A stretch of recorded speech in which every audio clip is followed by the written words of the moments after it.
All right. Right. Well, thank you, Drake. Welcome everyone to Goal Committee 2. I appreciate the quick turnaround on time and all gathering today. I will say I brought brownies and grapes on the hopes that maybe we'll be in person one day. So I'll get fresh ones for the next time we meet. But I'm excited to help support Drake and Sabina in leading our Goal Committee 2 and kind of coming to some really strong tangibles that we can help present to the executive committee and to the larger workforce board at large. So that is kind of my task today. I am going to have Drake kick us off just to give our committee some framing about why we're here and what the intention of this is. And then we will go around and just do a really quick who's here at the table now and why are we here? Great. Thanks, Ronnie. So hi, folks. We're really excited to finally get these committees up and running, and excited that there's a lot of interest in this goal, which is wonderful. So Ronnie, I know, has a really good sort of plan for how to frame the work of this committee, but I do want to give a couple of logistical details about how we're sort of envisioning the rough process for committees. And I will also just say that we want to keep these committees as flexible as possible to what you all are hoping to accomplish as board members. So we've sketched out some sort of broad processes, but everything is subject to change, and we, Sabina and I are going to do whatever we can to make this work as tangible and productive and valuable to you all as possible. So as Ronnie mentioned, we're focused on goal 2 in this committee, which is around supporting Vermonters to re-engage and advance in the workforce. There's a lot of potential work to do under that goal. And we have planned for the first meetings of subcommittees to be short. We're just here for an hour. The committee members at this point are board members who are interested in participating in this committee, but we've also said, I think a number of times at this point, that we're really wanting to have board and non-board members participate in these committees. So one of the things that we'll be doing in this hour is thinking about who else we want to invite to join us. And I know I've gotten some interest from folks already, which is wonderful. And the process for doing that, according to the board's bylaws, is that the executive committee of the board approves non-board members to join committees. So we're going to have a conversation, and I think that we're hoping that the list of committee members will evolve and grow over time. So it's going to be a rolling process, but the executive committee meets every month, the first Monday of the month. So the next meeting of the executive committee, we're hoping to have lists of non-board members that we have hopefully talked to in advance. So that'll be one of my follow-ups, is to reach out to the folks that y'all identify. And then the executive committee can approve those folks, and then we'll just continue to welcome more members to the committees as we get rolling. And I imagine there will be folks who want to participate in the work, maybe not as an official member of the committee, which is great as well. So we're hoping to talk a little bit about, what is it about this goal that is interesting to you all? What brings you to this work? What are you hoping to accomplish? Spend a little bit of time looking at the goal document that you all approved back in November to think about what are some of the first order activities that we can start to make progress on. I know there's a lot of desire on the part of board members to get to work and have some real tangible outcomes, and think about how we want to start to frame that out, and then close by having a conversation of who else can contribute to the work. And I'm here to support you all in whatever ways I can, but really excited for Ronnie to be leading this committee and just get going. So Ronnie, let me know if there's anything else you want me to share. Otherwise, I'll pass it over to you. Nope, I think that's great. Are there any initial questions for Drake about committee work before we dive in? Well, that's easy. So now I think we'll just go around and introduce the board members at the table, kind of where you were from, and then I would love to hear why you wanted to join this specific goal and committee work. What is kind of the motivation behind wanting to support this committee goal? So I will start. I'm Ronnie Basden. I'm with Vermont Works for Women. Our work within the organization very much aligns with the strategies and intended outcomes of this goal about how do we re-engage not only youth but adults into the opportunities that are vast across Vermont, training opportunities, educational opportunities, workforce opportunities. So I'm very motivated to hear the conversations, to collectively come together, to think of strategies, and to help use our organization experience to inform what that might look like in different places. And so I will kick it over to Tiffany next. And let's just bounce it around from everyone once we wrap up. Great. I'm Tiffany Walker. I oversee workforce at the Vermont State Colleges. And same with Ronnie, it's our mission to be engaging adults in the workforce and finding more ways for accessibility to be increased for working Vermonters, especially, and flexibility and affordability. How can we get it so that they really can engage in our programming in times that work for them? And I will hand it to Allison. First of all, I want to say thank you to Ronnie for stepping up to the plate. We are so grateful. So, I'm Allison Clarkson. I'm one of the 3 Windsor District Senators. I chair Senate Economic Development, Housing, and General Affairs. And one of the general affairs that I treasure most, other than the vices, of course, is workforce.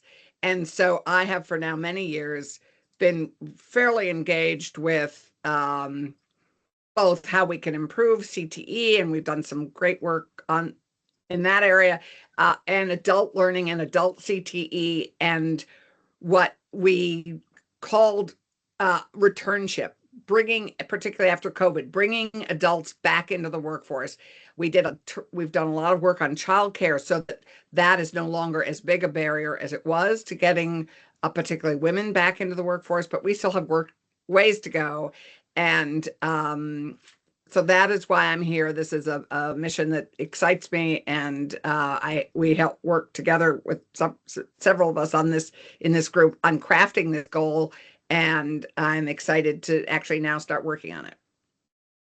And I will pass it to, I think I saw Bill Cunningham or Mark. So is Bill Cunningham? I'm passing it to Bill Cunningham. All right. Thank you, Allison. I'm Bill Cunningham. I'm the Regional Director for Tri-Valley Transit in the Addison region, located in Middlebury. I retired from the workforce some time ago and found that I had more gas in my tank. So I'm an older adult that has re-entered the workforce. I run into lots of colleagues that have found themselves in similar situations. So I'm very much interested in re-engaging older adults, but also adults in general, helping them find solutions to challenges, whether it be childcare, transportation, or whatever it might be that keeps them from being as productive as they'd like to be. And I'll pass it to Len Smith. Hi, Bill. Hey, Len. I'm Len. I'm with the Vermont Adult CTE Association. I was hired in 2013 to be the Assistant Director for Adult Education at Hannaford Career Center in Middlebury. Like Bill, I retired a couple of years ago and find myself still in the workforce, working part-time for the Vermont Adult CTE Association. Adult CTE, 100% of what we do is engaging adults with workforce development and training. So that's why I'm here. I was hoping Rob Bonney was going to be here and be one of our regular reps, but he was not able to make it. So I'm kind of standing in for him today. I'm not sure what we'll do moving forward, but good to see you all. And I will pass it to Betsy. Hi, I'm Betsy Bailey, owner of Little Dippers Doodle Children's Center in St. Johnsbury.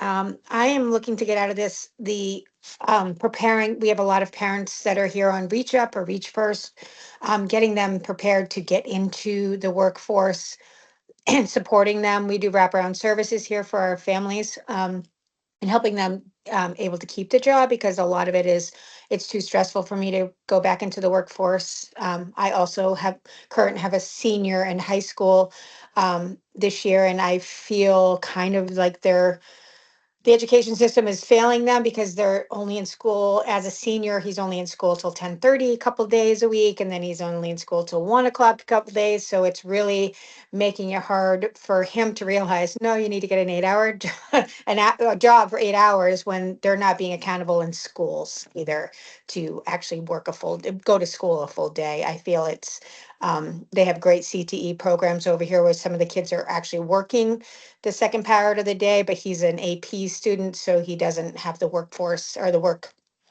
workforce jobs for the school for as far as things. So I don't know. I'm a little stressed about what we're going to have in a few years as a workforce with this younger generation not going to school for a full day ever. Just so you know, that's not my experience watching the seniors at Woodstock. I mean, they are Yeah. in school full day. Well, we need to get back to that. I was on the board here at the high school and I kept saying we are creating a very lazy workforce because now high school seniors or kids that are graduating are expecting to only have to work a half a day. And it's like, are having a hard time filling positions for full time, but yet they don't want to work and they're calling out constantly. When we try to put a lot of high school students into come here to work and do their work placements and things like that, but as soon as you hold them accountable, they're out the door and don't want to work a full day on vacations or anything. Lots of work ahead of us. Let's go over to Ethan. Hi, everybody. Thanks for having me. My name is Ethan Maurer, and I'm the Skill Tech Program Coordinator at the Center for Technology Essex. And I am coordinating the Adult Career and Technical Education program there. So running a variety of programming for adults, LNA, CAT certification, HVAC. We do some dental radiology. And yeah, just excited to be here and help in any way that I can. And I will pass it over to Aaron.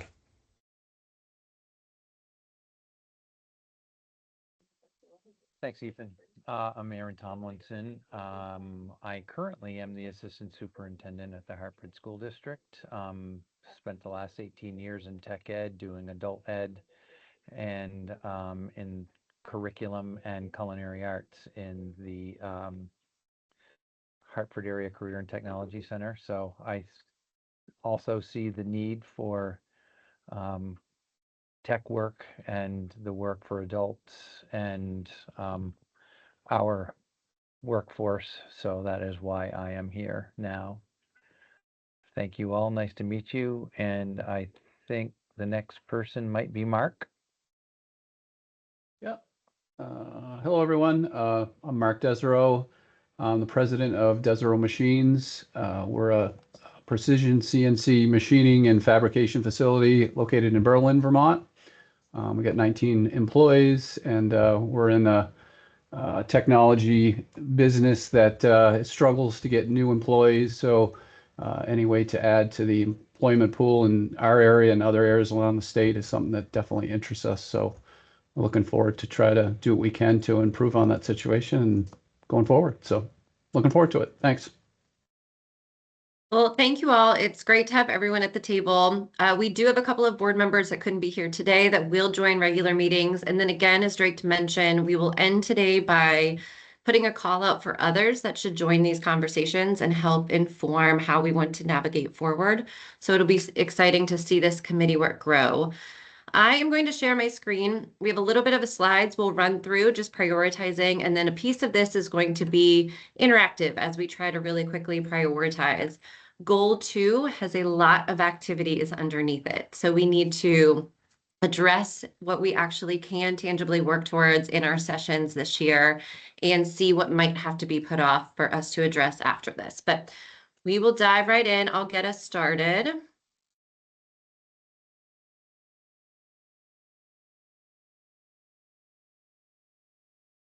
Okay, is everybody able to see that okay?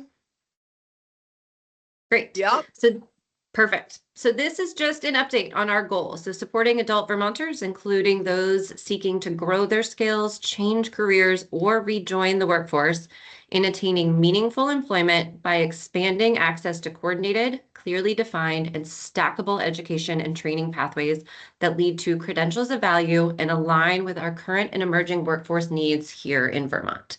So no shortage of needs under this goal at all. Today, oh, is this going to let me move forward? Okay, this is a little bit of our agenda today. We went through a lot of this. Member introductions, what we just wrapped up. We're going to move into our initial thinking on our metrics and try to prioritize some of our activities that we have. Then we'll lead into a discussion about who needs to be at the table, and we will wrap up with setting our meeting cadence and the focus of those meetings and any next steps. So 2 major goals today is really start that prioritization of our key indicators and assess who else should be here. This is a little bit more of how, when Drake and I met, we started to kind of think of what are we trying to do here? So when we're looking at, and we'll go into them in the next slides, when we're looking at all of these key indicators under the different strategies that have been developed under our goal, we really want to focus on what are some of those 3-month priorities? What can we initially work towards that can build some of those foundations for coordination or alignment of other indicators or potential planning actions? What are some of those 6-month priorities where we're really trying to pilot or launch some of these outreach strategies? And what does it look like in more practice? And then we also want to continue to think about where does the other committee work intersect? A lot of our state workforce goals really have similar missions and focus as far as what we're trying to do. And we don't want to have to reinvent the wheel across each committee. So how can we work with other committees and where they are at in their committee work and see where some of that alignment can happen to better move these strategies forward. So again, this is very flexible. This is just a concept of what we hope to be able to present, I would say by end of summer, is what are those 3, 6, and 12-month priorities that the workforce board can help initiate and move forward. And so the next part of this, I'm going to make a little interactive so we can actually dive into this. I'm still going to share the screen here. And then we're going to see if this works. Okay, so what these are is I have taken all of our strategies, and there were 4 main strategies that were outlined in the goal committee document that we all approved. So there's already a lot of the work done under this goal. A lot of the strategies are set. What I thought might be helpful for our committee in moving forward is to today look at each one of these strategies and what has already been included as far as possible activities to meet this goal, and prioritize what we feel this committee can work towards within the next 4 to 6 months. What can we tangibly focus on some of these activities and actually put more outcomes, goal metrics, and maybe pilot any outreach within these. So we have, again, 4 priority areas, and I'll really quickly go through them, and then we're going to spend one by one. What I also thought might be helpful moving forward is any of our meetings moving forward, we have a meeting that is just focused on one strategy. So our next meeting can be just focused on strategy 2.1. And then our follow-up meeting will be 2.2, and then subsequent meetings thereafter. So we're really able to dive into one strategy at a time. I think many of us know when we talk about workforce development, it can be very easy to add a lot of activities and to really go down a lot of different rabbit holes about how we could address them. So what we're really trying to do here is what can we tangibly move forward through committee work over the next year to meet these goals. So what I would like to do, and everyone can just popcorn in as they see fit, but to go through these and actually maybe eliminate or prioritize some of these different indicators under each strategy. So if the focus of this strategy is access alignment and system coordination, what are some of these indicators that we feel as a committee we can focus on and build out a plan over the next 6 months? Any questions on that or initial thoughts? I actually have an initial thought, and it's that previous slide, because I think we all need to be in agreement on what the problem is we're trying to solve. And a problem clearly stated is a problem half solved. I think that identifying the gaps, where things aren't well coordinated and what is the problem we're trying to solve. And I think that's a key thing for us to be in agreement first. And then I think a lot of the other stuff will flow. Some of the demographic challenges and, just it would be interesting for us to have some time at a meeting hearing from somebody like Matt Barowitz or some, that Drake could get to really talk to us about this population. Who are we talking about? Are we talking about 16-year-olds to 75-year-olds? Are we, what? So who are we considering adult and what the problem is we're trying to solve and where are the gaps? I think identifying those first is really key. So we can definitely look at that. I think when we come through all of this, these questions as far as what are the gaps, who are we talking about, and who are we considering within this age group apply to each one of these strategies. So I think these are the questions we'll want to ask. These are great initial questions, and I appreciate that, to think when we are prioritizing these different indicators, these are the questions we need to keep in mind. So how are prioritizing, let's say, streamlining intake and referrals helping to address those gaps? Is that really where the gap exists right now? Is it streamlining the intakes, or is it focusing on, and again, to your point, the first strategy under this 2.1 is conduct a statewide gap analysis, which essentially this right here could be a whole activity that this committee could focus on, is initiating what does that statewide gap analysis look like? How long, who's involved? How long does it take? When are we looking to see those results? I mean, that's right there, a large activity on its own.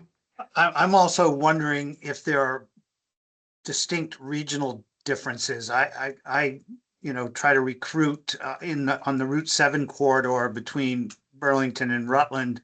Are the gaps that I have different from perhaps Northeast Kingdom as we look at solutions? I think that's great, because to your point, I think we can say, yes, there probably are very much regional gaps in accomplishing these. So to that point, I think from what I've heard so far, that conducting a statewide gap analysis is a high priority area for us to even begin looking at this goal and trying to meet these indicators. Yeah, because all of you are practitioners. Many of you are practitioners of this. If we're going to try and strengthen coordination between AOE and adult CTE and post-secondary, if we're going to try and strengthen that, which I think is one of our low-hanging fruits that we could actually do, particularly with Drake and Sabina working with us. But if we're going to have to strengthen that, we need to know what the gaps are that exist now. And so I think that gap analysis is kind of key. And it's a very tangible strategy for this committee to start looking and putting a plan to. I think a lot of these others and those that are in the adult CTE world that sit on this call can better speak to this, but expanding and standardizing adult training opportunities, that's a larger goal almost. I think first understanding the gaps is where we begin, and then we could even start looking at it. So some of these other activities, I think, really can only be informed once we understand the gaps in service, both regionally, who are we talking about, and what are we looking to?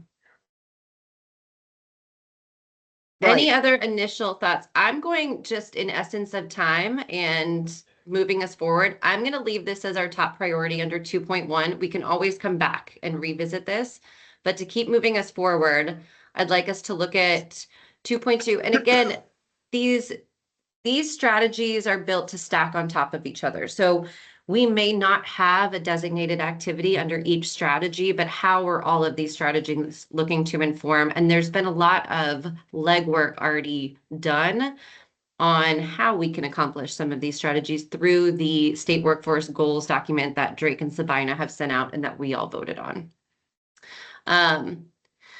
So under here, and I also want to lean on those that have been doing this work a lot more at this higher level, but, develop and maintaining credentials of value definition. Is that something that Vermont does not have, which feels like a large gap? And is that something that we feel this group specifically would want to focus on?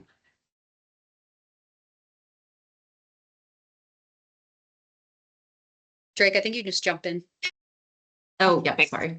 It's hard to see hands when the screen is shared. So one reason, just for context, that this was included here is I think there are a lot of ways that people use language and different terms to mean different things. So I will just add that, and I was not around for this, but the previous iteration of the board did some pretty substantial work to identify a definition for what a credential of value means. So and it wasn't completed. So if this is something that the committee is interested in, we can take a look back at some of the historical sort of context around this. And I believe, and perhaps this is a future conversation, but I believe part of the goal in creating a really precise definition for credentials of value is a way to engage employers to really identify what types of credentials would be helpful, what type of credentials are they hoping their employees or potential employees could possess, and then working with education partners, to build programs and curriculum around those credentials. So it's a more valuable indicator when employers are looking to hire, and a way to connect adult learners with the types of programs that will be recognized by potential employers. And again, I wasn't around for that conversation, but I know it was a body of work that the previous board did engage in. There may be some folks present today that remember that a little bit better. It was, and I think we can find it, and we have a definition, and Tom Cheney definitely has one. Yes. So I don't think we need to reinvent the wheel here. I think we have definitions that we could review before our next meeting and just decide we like the best, or combine them, or whatever. Yes. I would definitely find it helpful to review it. So that feels, again, low-hanging fruit, starting with just reviewing what's already been previously done, figuring out where was it left off and what do we need to better develop. But I feel like the definition is not what we're focused on, but maybe the framework and the utilization of that definition. So if it's already established, how are we getting it out there to employers to where it makes sense for their work? And that could be the first step. And then how are training programs and educational spaces then creating programs that fit those recognized needs? Does that sound right to all? Great. And Drake, I might lean on you to help me find that previous document. And before we meet to better dive into this, we'll send that out to this committee for everyone to review and kind of pose initial questions to as well. So we can start poking into that. Yeah, happy to do that. Adam will have it. Adam Grinald will have it. Yeah, we have a lot of previous minutes and board documents. I know there was a working group that was proposing certain things to a broader former committee, and I will say we've had some conversations with Tom Cheney. So I think this is an area where determining who else can join us will be really helpful, because I agree with you, Allison, that a lot of this work has been done, and this could be something that we sort of pick up and run with. And I think, Ronnie, to your point, it is a lot about, if the board establishes a definition for a credential of value, that's great. But it's really about, is that definition helpful and in line with what folks need, and do people know about it, right? And are they able to incorporate it? So, Ronnie, I'm happy to do some digging and prepare some documents for y'all to review before the next time we discuss this. That's great. I think that's wonderful. I think we will not spend a lot of committee time redefining what's already been done, but how does it start to move forward, which I think is a great place to start. A lot of these other activities under this specific strategy all lean to what we all had discussed. How are we identifying what's high demand? How are we incorporating employers to validate that? And then how do we make sure that there's awareness out there for programs to work within that framework? So that's great. Look at us just blowing along through these strategies. I'm so impressed. Helping people be aware of what's available is a big issue. We have it in our economic development bill. We're really trying to focus on identifying all the resources that are available for small business, for businesses at every level.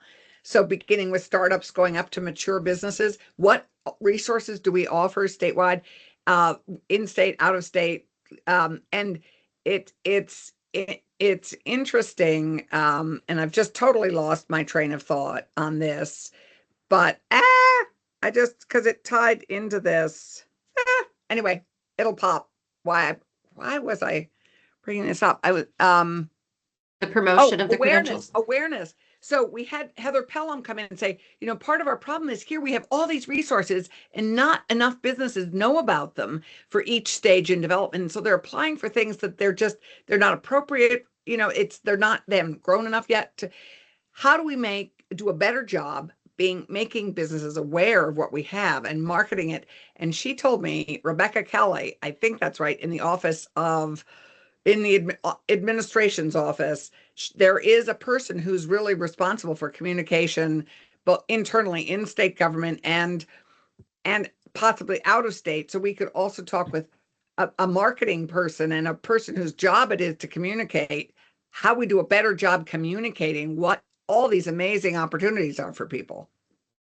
Yes. I think this is a big Advanced Vermont, My Future VT piece. And so trying to be sure that people are utilizing what we already have in place and not creating an entirely new Absolutely. campaign. And so when I'm meeting with people and I say, wow, have you met with anybody at Advanced Vermont, and send them directly there so that their programming can be put on that site. I think if we can get behind one way of really guiding people towards, a place, and that the lift when you first start is a lot if you have a lot of programs, but once you're there and you're moving, I think it's great. So I think that's something we should be considering.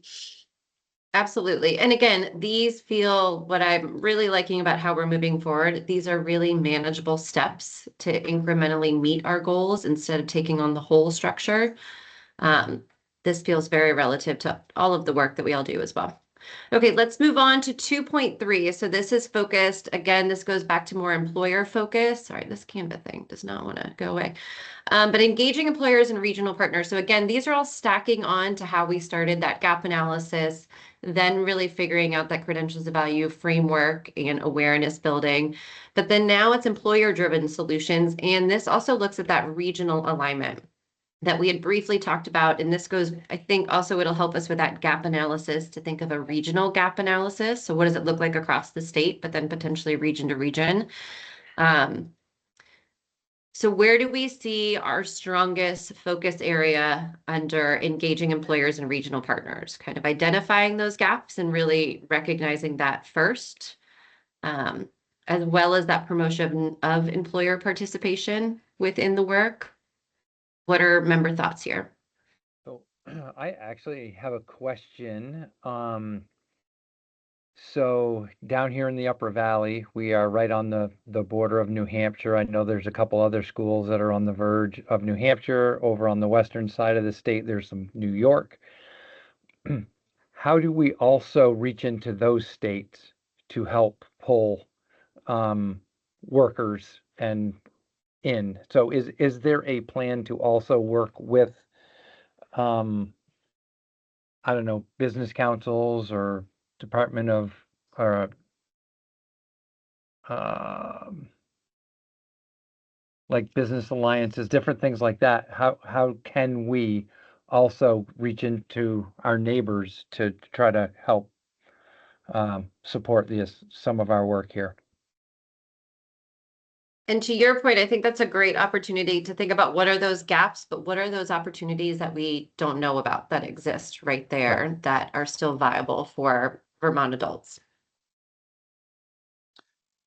Well, to expand on that, we're close to the New York State border. We have a lot that come into Addison County to work. Are those educational opportunities open to folks, say in Ticonderoga, New York, Peru, New York?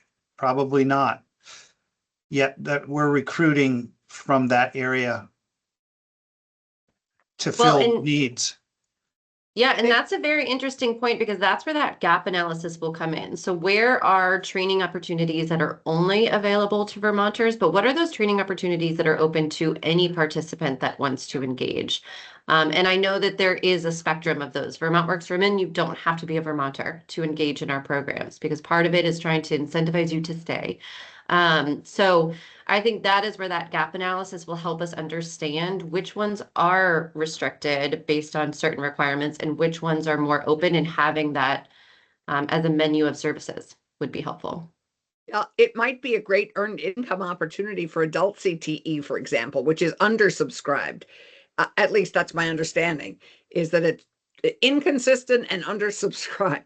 And quite honestly, on the east and west coasts of Vermont, we have that opportunity to market adult CTE to our New York neighbors and our New Hampshire neighbors. And it could be, we could charge nominally for it, but it could be an earned income opportunity for those programs. I know in the early childhood field, we just had CCB come to our last staff meeting, and it was because we have New Hampshire employees that work here. And with the they can't take the classes, or they can take the classes in Vermont, but they have to pay full price for it, even though they've always worked in Vermont in early childhood. So I think there's a gap there where we have to have so many college credits to continue to work in Vermont in early childhood, but yet New Hampshire, my New Hampshire employees have to pay out of pocket or take it in New Hampshire, but their college classes don't always line up with Vermont's standards for early childhood. So it's a barrier for sure. Yeah. And those where those barriers start to intersect with, where there are barriers, there are certain opportunities as far as scholarship programs or opportunities to bring in funding to help support those that want to access these programs that maybe don't meet the initial requirements. And that's just understanding what is there and what exists, who has what to do what with, which might be one of our questions back to the gap analysis as well, is where do the funding gaps exist as well for some of these programs and training opportunities? And I think that also is where the regional gaps will really come in when we start to intersect transportation gaps and things like that to accessing some of these training programs or opportunities. One other thing I'll also just flag while I'm thinking about it is, and we've talked about this, we've given some updates to the full board, but there's a new short-term federal Pell program coming online later this year that, the state board has a role to play in figuring out how we set up Vermont's workforce Pell program, but every other state is also going to be doing that. So, we are pursuing perhaps a more conservative strategy at the outset, just because of the resources that Vermont already offers to folks to pursue, short-term education and credentials. But there may be other states that have, a sort of bigger launch initially. And I know, Tiffany, we've talked about reaching out to some of our neighbor states to sort of figure out how they're rolling out workforce Pell. And I wonder, how we can be thinking about that program too, as this sort of new resource for folks in border areas of the state. I think that's great to think about, not trying to reinvent the wheel and maybe pick up success metrics from others. That is great. This also, again, feels like a very tangible strategy for us to focus on kind of engaging with employers to understand. This goes back to this gap analysis. So I think the great thing is we're working towards a really strong document that can help inform more conversations. Again, we're not trying to solve all the workforce solutions, but we're trying to work towards how can we start to solve them. And I really do believe this gap analysis is going to be great. But bringing in these questions that have come up through this conversation have been really helpful. So when we do that gap analysis, what are the areas we're focusing on understanding those gaps? Who's going to do this gap analysis? That is going to build, that's the best question, because at our next meeting, that's what we'll figure out, is how are we going to actually conduct a gap analysis? What does it look like? Who does it? And when do we want it by? So we have put it out there in the world that we want this. And so now it'll be the work of our committee to figure out what does that exactly look like. And that is something we will work with, again, Drake and Sabina in more detail, but also the rest of the workforce board on how to accomplish some of that. Because I also believe, and Drake, you get to sit across committees. I think that gap analysis is probably something that benefits every committee discussion around these goals. Okay, let's go in. This is our final strategy. This is definitely a bigger one, and this goes back to our earlier point of, we have a definition of credentials of value. While we have maybe menus of service and pathways to different programs, how are we really reaching Vermonters who are disengaged from the workforce, who don't know where these training opportunities are or even exist, or even understand these employment opportunities? So This is a very, I would feel, a very large strategy. As far as how are we getting it out there? And these all felt very large in thinking about how this committee would start to work toward it. I would love thoughts. I do believe this strategy is a big part of the final piece of work that we want to present. We have a gap analysis, we have a framework, but then how are we really reaching those Vermonters that can best benefit from this? Any thoughts here? I think Well, this is I think, another Advanced Vermont piece and being sure that we're using one unified but you also, repository and then getting that out to people. But I think there's two things here, and the last slide was the same problem or maybe solution, which is there's a split here between training and funding. And those two things are two different buckets. They were getting kind of murky and mucky in the last slide, same as the very first slide when Pell comes into play.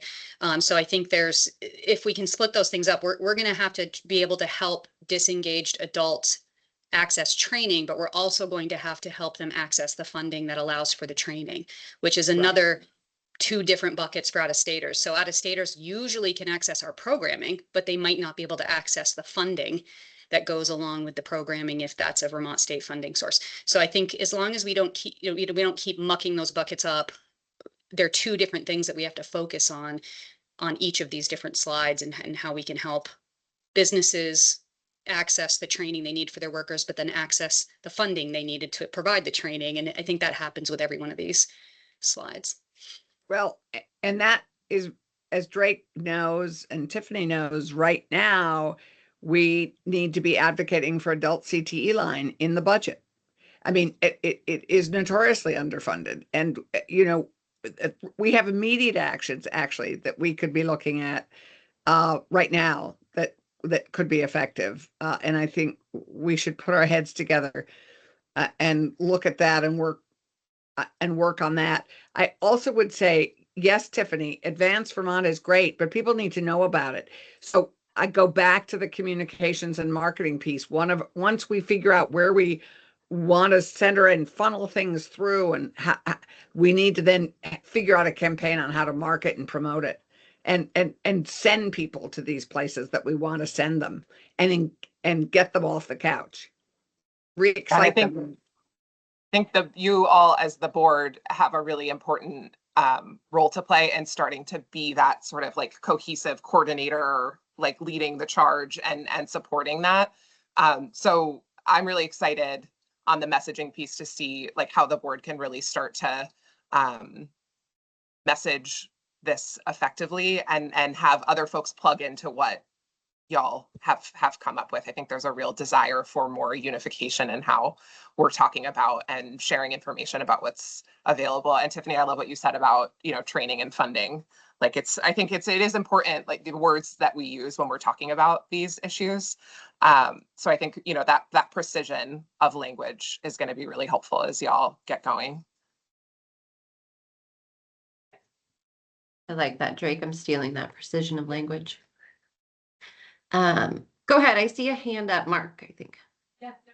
Yeah, I don't know if I just want to make a suggestion. Maybe we're missing a step. I mean, gap analysis are great, something that we have to do, but to do a proper gap analysis, you need a current state map, right, of what the current situation is. And you have a lot of businesses, and I'm sure in potential adults looking for education are confused with all the different programs and how they all funnel into the process. And I wonder if what we need is some sort of a flow chart or a map or something like that on how the process works from someone trying to find a job or a new career to how the employees access those people and things like that. So it seems like there's just a lot of different players, a lot of different ways that happen, and I'm not sure how much of a gap analysis works unless you understand your current state better, I guess, to some extent. So,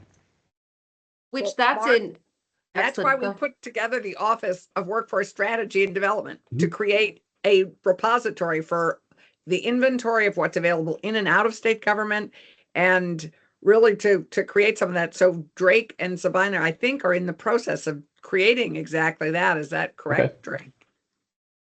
Yep, that's on our list to stand up. I think a lot of the work that has perhaps taken a little bit of priority over that is getting the board established and getting our structure set up. So I think this is, and we've done some work to start to catalog the state programs that exist. But I do think this committee in particular can be really helpful to ensure what we're working on is really meeting the needs. And to your point, Mark, creating something that can serve as a starting point for that gap analysis.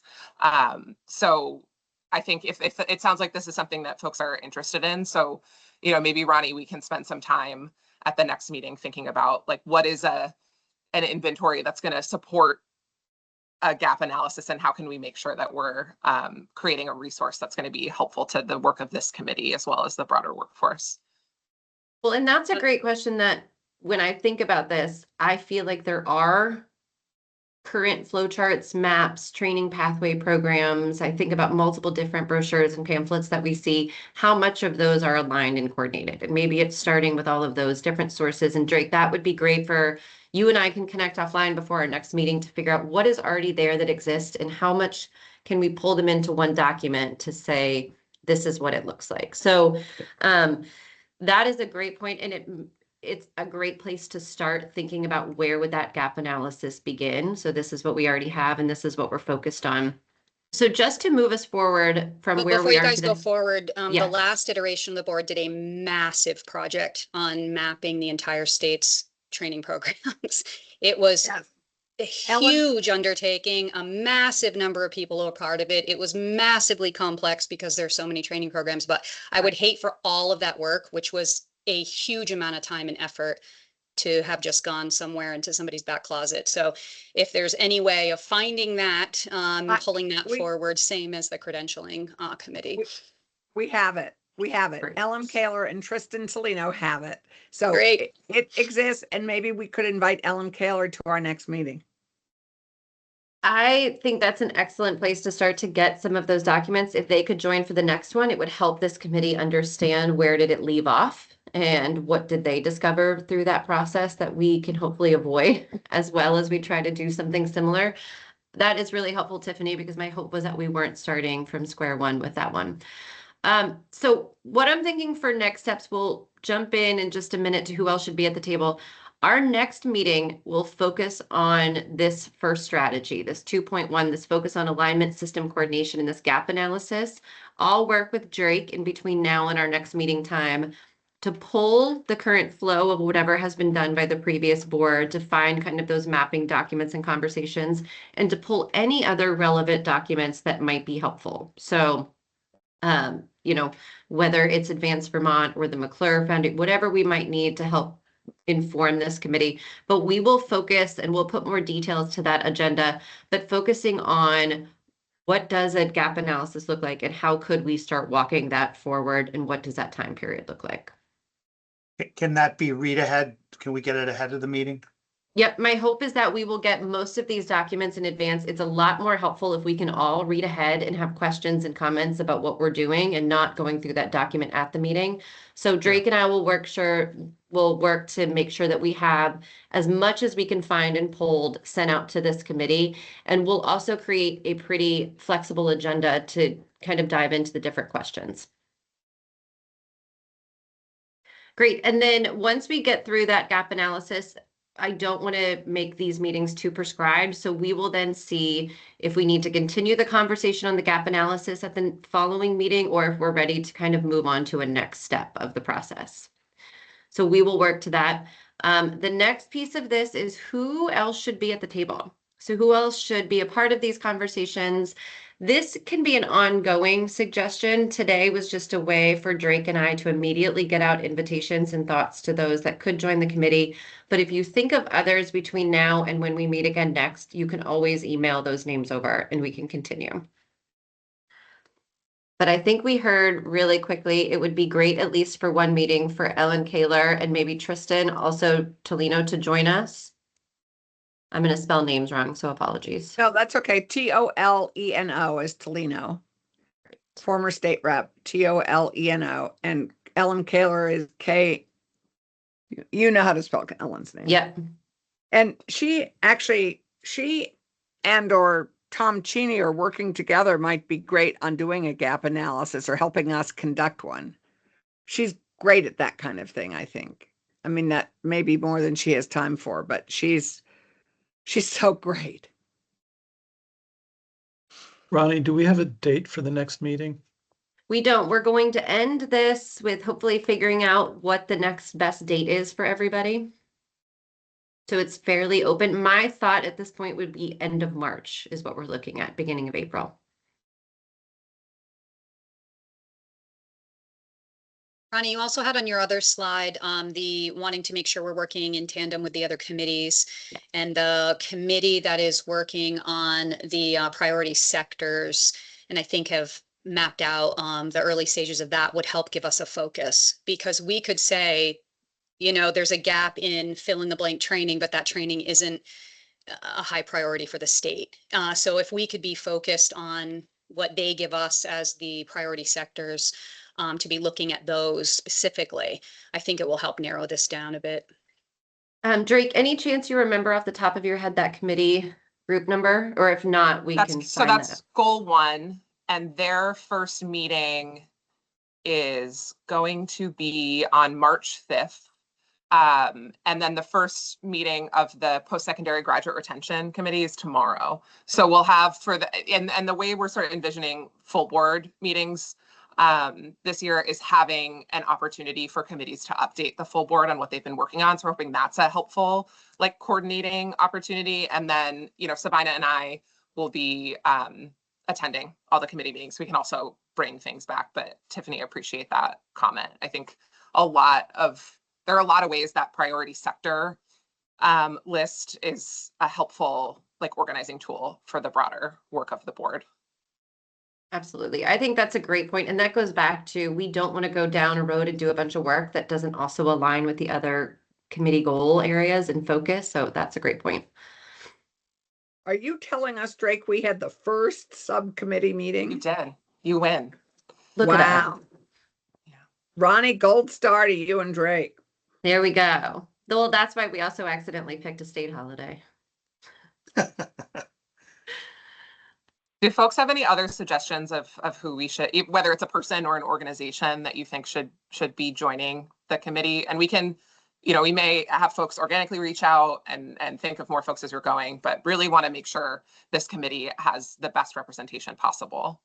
Well, you also have to balance how you get work done, and the challenge is, if it's too big, it's too many people. I mean, that was our problem with the state workforce board. So if you have many more, I mean, we're at 10 today. That's a lot of people to actually have a serious conversation about something. So that was also, that, to your point, that was also our motivation of why we wanted to have this meeting and limit those priority areas under our goal before we brought more people to the table, to say that this committee work is really just going to focus on, and from what it sounds like, I think this gap analysis and initial framework will be the two very large bodies of work from our committee. And so hopefully those that we bring in can plug in really easily. You know, Ellen Kaler and Tristan Tolino, I think, are great because so much of that work was done, and it's just kind of re-engaging what they're already working on. Same with Tom Cheney. It's just aligning better there. So we don't have to have a whole slew of names. This was just an opportunity. If you think there are voices of value, let's definitely bring them in. Yeah, and you don't have to have everybody for all the future meetings. You could have Ellen and Tristan very focused for 1 or 2 meetings. You know, you could have Tom for 1 or 2 meetings. You don't need to have everybody. We could have Matt Berowitz come and just overwhelm us with the heartbreaking demographics. Oh yeah. And I think Jay Ramsey will probably also be joining from time to time. Yes, which would be great. I mean, those are our experts. We're so lucky to have them. And Jay was on the Credential of Value Committee, so he may be able to give you that paperwork. Yeah, I have had conversations with him about it. So that's one of my next steps. I'm also really glad that we had some representatives of adult CTE on this call, which is great. So I think as we're digging more into the programmatic level, you know, adult education and literacy, like when we're having conversations about those programs, I think it's important that we're communicating with those folks so that the work that y'all are doing is really representative of the needs and the realities So we can keep it very flexible. Definitely don't want to be growing this group past its perfect size. And these are all open meetings, so folks can join us as they are interested and able as well. Great. Well, that is wonderful. I appreciate you all being so engaged on this call. What I'm thinking about is it would be great for March, April, and May, at least to have one meeting a month so we can get the majority of our committee work done before summer gets very involved and we lose people. So what I'm hoping is I can do one of two things. I'm happy to send out a doodle poll after this and everyone can have time to look at their calendar, or we can lock down a date now if people are willing to look. What would people prefer? I'm going to be really rude and suggest the last Monday in March, March 30th. I would have suggested the 23rd, but I'm out of country. So if March 30th worked, or that would be great. And if not, there we are. March 30th works for me. How do other people feel if we kept March 30th at 12 o'clock? Works for me. I love when things are simple and easy. We will go ahead and hold that date and get a hold out to everyone's calendars. Drake and I will work on the in-between to gather the documents we discussed, and my goal will be to try to get that to everybody 2 weeks before our meeting, so I'll have plenty of time to review. If any questions, thoughts, or suggestions pop up, please feel free to reach out to myself or Drake, and happy to accommodate. Thank you so much for Wonderful. leading us. Well, thank you Thank you. all for engaging. We've already started strong with the first meeting, look at us. And so we'll keep going, but thanks all. Enjoy your Monday and we'll talk soon. Thank you. Thank you. Thank you. Thank And you. Drake and Tiffany, I'm going to email you this afternoon. Unless you have 1 second to hang on. Can you hang on for 1 sec?